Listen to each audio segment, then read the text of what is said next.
Hello, in this video I want to show you how to pair your Sennheiser Momentum wireless headphones with MacBook.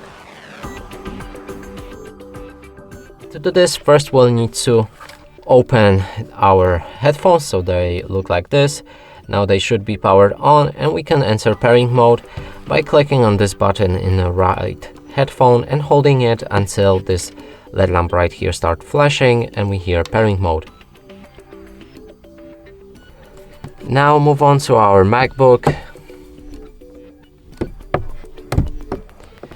and we need to find Bluetooth. It should be right here in the top. Make sure that it's enabled. The switch should be blue like this. You can go for Bluetooth settings, and in nearby devices we should see the Momentum in a moment. Here it is. Click on it and select connect. And now pairing is successful and you can start using your Momentum 3. And that's it for this video. Hope you like it. Please consider subscribing to our channel, leave a like and a comment below.